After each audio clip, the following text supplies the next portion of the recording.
قسمت بدل دینے والی راتیں شروع ہو گئی ہیں.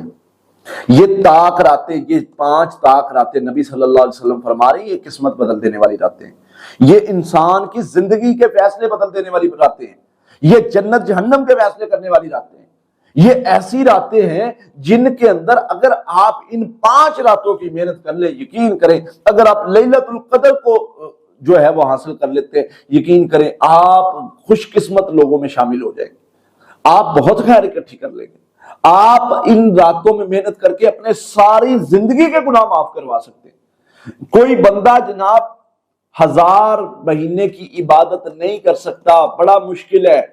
کسی کے پاس پہلے تو اتنی زندگی نہیں ہوتی، اب تو عمریں بھی بہت کم لوگوں کی ہوتی ہیں، اور پھر ساری عمر عبادت کرے.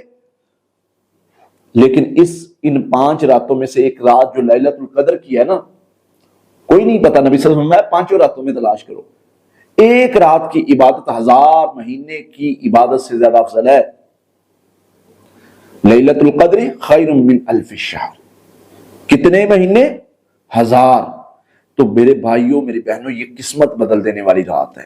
اس رات میں نبی صلی اللہ علیہ وسلم نے دعائیں سکھائی ہیں. اللہ کے نبی صلی اللہ علیہ وسلم میں مغفرت مانگو، اللہ کے نبی صلی اللہ علیہ وسلم میں بخشش مانگو، معافی مانگو.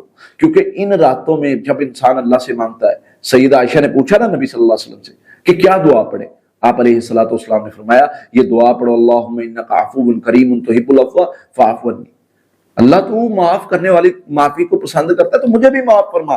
تو معاف کرنے والوں کو پسند کرتا ہے، تو معاف کرنے والا ہے، تو رحم کرنے والا ہے. جب اس طریقے سے اللہ سے معافی مانگیں گے نا تو یقین کرے ہماری قسمتیں بدل جائیں گی. وہ بندہ جس کو اللہ تعالیٰ اس رات معاف کر دے، وہ بندہ جس کے نامہ اعمال میں جو ہے وہ اجر و ثواب کا انبار ایک رات کی محنت سے لگ جائے، اس سے زیادہ خوش قسمت کون ہو سکتا ہے؟ اس کی تو قسمت بدل گئی. جس کے جناب ایک رات پہلے اس کے جو گناہ تھے وہ بہت زیادہ تھے اور نامہ اعمال بھرا پڑا تھا، لیکن ایک رات کی محنت کے بعد اس کے گناہ جو تھے وہ نیکیوں میں بدل گئے، اور اس کے نامہ اعمال میں 1000 مہینے سے زیادہ عبادت اس کے نامہ اعمال میں آ گئی. تو یہ بہت بہترین موقع ہے، اس سے فائدہ اٹھا لے، خیر حاصل کر لے، شر سے بچ جائیں گے. اللہ سے دعا اللہ تعالیٰ ہمیں سمجھنے کی عمل کرنے کی توفیق عطا فرمائے.